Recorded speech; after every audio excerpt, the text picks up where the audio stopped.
இன்று ஆடிப்பெருக்கு. ஆடி என்பது மாதத்தையும், பெருக்கு என்பது நிறைந்து பெருகுவதையும் குறிக்கும். இன்றைய நாள் நாம் செய்யும் எளிமையான தெய்வ வழிபாடு கூட எண்ணற்ற கோடிக்கணக்கான புண்ணியங்களை பெற்றுத்தரும். அதே போல இந்த மகாலட்சுமியின் ஸ்தோத்திரத்தை எவர் ஒருவர் ஆடிப்பெருக்கென்று பக்தியோடு ஒருமுறை சொல்கிறார்களோ அல்லது காதால் கேட்கிறார்களோ அவர்களுக்கு பணவரவு ஆற்றின் வெள்ளம் போல ஏற்படும் என்பது இந்திர பகவானால் அருளப்பட்ட இந்த மகாலட்சுமியின் ஸ்தோத்திரத்தின் பலஸ்ருதி. ஓம் மகேந்திர உவாச்ச நமக் கமலவாசின்யை நாராயண்யை நமோ நமः கிருஷ்ண பிரியாயை சாராயை பத்மாயை ச நமோ நமः பத்மபத்ரேக்ஷணாயை ச பத்மாஸ்யாயை நமோ நமः பத்மாசனாயை பத்மின்யை வைஷ்ணவ்யை ச நமோ நமः சர்வசம்பத்ஸ்வரூபாயை சர்வதாத்ர்யை நமோ நமः சுகதாயை மோக்ஷதாயை சித்திதாயை நமோ நமः ஹரிபக்திப்ரதாத்ர்யை ச ஹர்ஷதாத்ர்யை நமோ நமः கிருஷ்ணபக்ஷஸ்திதாயை ச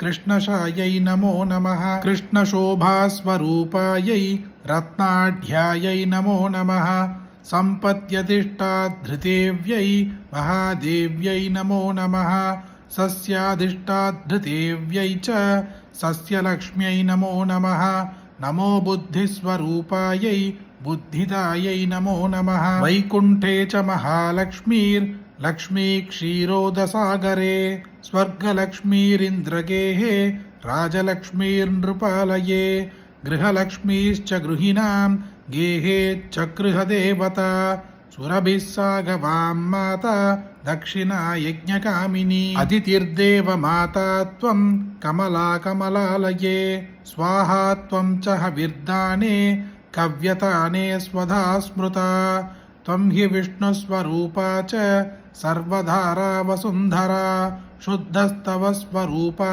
त्वं नारायणपरायणा क्रोधहिंसा वर्जिता च वरदा च शुभानना परमार्थप्रदा त्वं च हरिदास्यप्रदा परा यया विना जगत्सर्वं भस्मीभूतमसागरं जीवन्मृतं च विश्वं च शवतुल्यं यया विना सर्वेषां च परा त्वं हि सर्वबान्धवरूपिणी यया विना न सम्भाष्यो बान्धवैर्बान्धवः सदा त्वया हीनो बन्धुहीनः त्वया युक्तस्वबान्धवः धर्मार्थकाममोक्षाणां त्वं च कारणरूपिणी सिद्धस्तोत्रं यति पठेत् सोऽपि कल्पतरुर्नरः पञ्चलक्षजपेनैव स्तोत्रसिद्धिर्भवेन्नृणां सिद्धस्तोत्रं यति पठेन् मासमेकं च संयतः महासुखी च राजेन्द्रो भविष्यति न संशयः.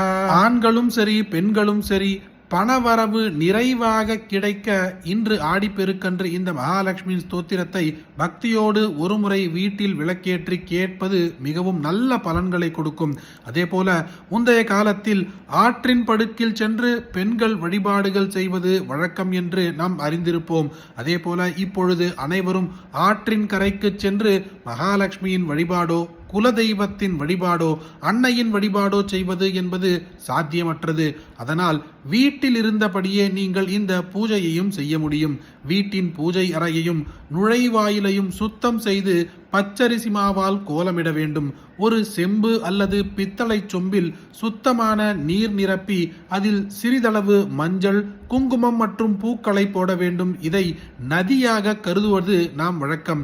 விநாயகர் படமோ அல்லது மகாலட்சுமியின் படமோ அல்லது குலதெய்வத்தின் படத்திற்கோ பூக்களால் அலங்காரம் செய்து இந்த மகாலட்சுமியின் ஸ்தோத்திரத்தை சொல்ல வேண்டும். அதே போல விநாயக பெருமானுக்காக ஏகதந்தாய வித்மஹே வக்ரதுண்டாய தீமஹி தன்னோ தந்தி பிரச்சோதயாத் என்ற விநாயக பெருமானின் மந்திரத்தை ஒருமுறை சொல்ல வேண்டும். அதன் பிறகு பூஜையை முடித்துக்கொண்டு வீட்டில் உள்ள திருமணமான பெண்கள் தங்கள் கணவனின் ஆயுள் நீடிக்க வேண்டும் என்றும் மங்களகரமான வாழ்வு சிறக்க வேண்டும் என்றும் புதிய மஞ்சள் கயிற்றை மாற்றிக்கொள்வார்கள்.